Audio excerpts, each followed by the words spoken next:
Po e them qartë, rinofima nuk është thjesht një hundë e madhe. Është një proces që ndryshon atë gradualisht, shpesh pa u vënë re.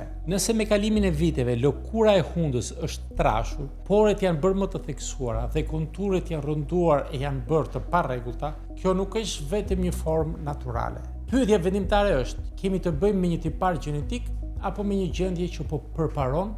Tani do të shpjegoj si dallohet në fazat e para, çfarë e përkeqëson më tepër dhe cilat janë trajtimet që kanë kuptim përpara se të avancojë. Përshëndetje, jam doktor Skedi Faria, themeluesi K-Day Hospital, tashmë besoj se më njihni. Sot do të flas për rinofimën, një gjendje që në gjuhën e përditshme shpesh njihet ndryshe si hundë e madhe, për shkak të ndryshimeve të dukshme që ndodhin me kalimin e kohës në pamjen e hundës. Ky emërtim përdoret sepse hunda fiton volum, trashje dhe konture më të rënda, duke u bërë më e spikatur në fytyrë. Megjithatë, nga pamja mjekësore, rinofima nuk ka të bëjë me madhësinë natyrale të hundës, por me një proces biologjik të fituar, i cili prek kryesisht lëkurën dhe indet e buta të saj dhe zhvillohet gradualisht gjatë viteve. Pra kemi të bëjmë kryesisht me një trashje të lëkurës së majës së hundës, e cila bëhet thjesht si top. Është shumë e rëndësishme të bëhet dallimi mes një hunde natyralisht të madhe dhe rinofimës. Një hundë natyralisht e madhe është një tipar anatomik i pranishëm shpesh që në lindje, i përcaktuar nga gjenetika dhe që zakonisht mbetet relativisht i qëndrueshëm gjatë gjithë jetës, ndërsa në rastin e rinofimës, përkundrazi, ndryshimi nuk është i lindur, por shfaqet gradualisht, përkeqësohet me kalimin e viteve dhe nuk është pjesë e ndërtimit fillestar të fytyrës. Kjo është arsyeja pse ndonëse pamja në gjuhën e përditshme mund të përshkruhet me të njëjtin term, shkaku, mekanizmi dhe mënyra e trajtimit janë thelbësisht të ndryshme. Rinofima përfaqëson fazën e avancuar të rozaceas, një gjendje kronike inflamatore e lëkurës që prek kryesisht zonën qendrore të fytyrës, duke përfshirë faqet, hundën, mjekrën. Në fazat e hershme, rozacea zakonisht manifestohet me skuqje të përsëritura, ndjeshmëri të shtuar të lëkurës dhe reagime të forta ndaj faktorëve të jashtëm si nxehtësia, të ftohtit, ushqimet irrituese apo stresi emocional. Me kalimin e kohës, nëse kjo gjendje nuk menaxhohet në mënyrë të vazhdueshme, inflamacioni bëhet kronik dhe fillon të ndikojë më thellë në strukturën e lëkurës. Shkaku kryesor i rinofimës lidhet pikërisht me këtë inflamacion të zgjatur dhe të pakontrolluar, i cili stimulon zmadhimin e gjendrave dhjamore dhe trashjen progresive të lëkurës së hundës. Ky proces çon në rritje reale të indeve, duke bërë hundën të duket më voluminoze, më e rëndë dhe më e pabarabartë në sipërfaqe. Nuk bëhet fjalë për rënjtje të përkohshme apo ndryshim kalimtar, por për transformime strukturore që ndodhin mbi ind të gjallë dhe që kanë prirje të përparojnë me kalimin e kohës. Në zhvillimin e rinofimës ndikojnë edhe faktorë të tjerë shtesë, si predispozita gjenetike, ndryshimet në qarkullimin e gjakut në zonën e fytyrës, mungesa e trajtimit të hershëm dhe të rregullt të rozaceas, si edhe ekspozimi i vazhdueshëm ndaj faktorëve irritues mjedisor. Këto faktorë nuk veprojnë të izoluar, por bashkë veprojnë gjatë viteve, duke bërë procesin gradual, progresiv dhe shpesh të pavërejtur në fazat fillestare.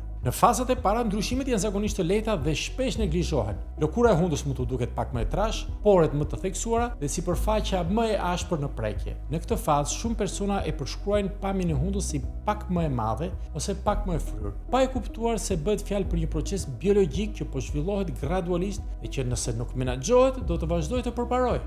Në këto faza të hershme, trajtimi fokusohet kryesisht në kontrollin e rozaceas. Kjo përfshin përdorimin antibiotikëve lokal ose oral për të reduktuar infeksionin dhe ulur inflamacionin, dhe në raste të përzgjedhura, përdorimin e izotretioninës orale për të frenuar aktivitetin e gjendrave dhjamore.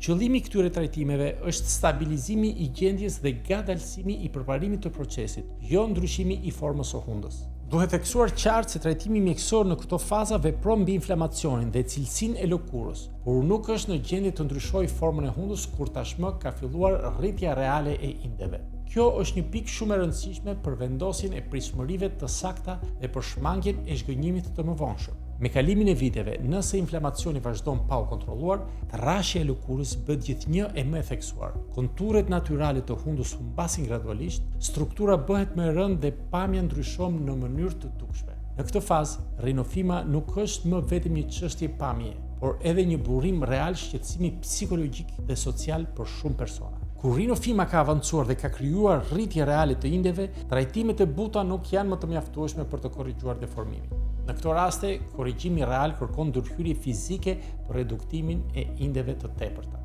Metodat më të përdorura përfshijnë trajtimin me lazer CO2, i cili lejon heqjen e kontrolluar të lëkurës së trashur dhe formosimin gradual të hundës me saktësi të lartë. Alternativa të tjera përfshijnë heqjen kirurgjikale të indeve të tepërta, elektrokauterizimin për prerje dhe koagulim të indeve, si dhe dermaabrazionin për një trajtësimin e sipërfaqes së lëkurës. Zgjedhja e metodës varet nga shkalla e rinofimës, gjendja e zonës së prekur dhe objektivat realiste të trajtimit. Plazma mund të ketë një rol ndihmës në përmirësimin e cilësisë së indeve sipërfaqësore dhe në fazën e shërimit, por nuk është një trajtim korrigjues për rinofimën e avancuar. Ajo nuk redukton indjen e tepërt dhe nuk ndryshon formën e hundës kur volumi është real. Prandaj nuk duhet parë si zgjidhje kryesore në këto raste. Në disa raste të përzgjedhura, kur rinofima ka ndikuar edhe në strukturën e përgjithshme të hundës, mund të merret në konsiderat edhe rinoplastika si pjesë e një qasjeje riparuese. Kjo nuk është rinoplastik estetike klasike, por një ndërhyrje që synon harmonizimin e hundës me fytyrën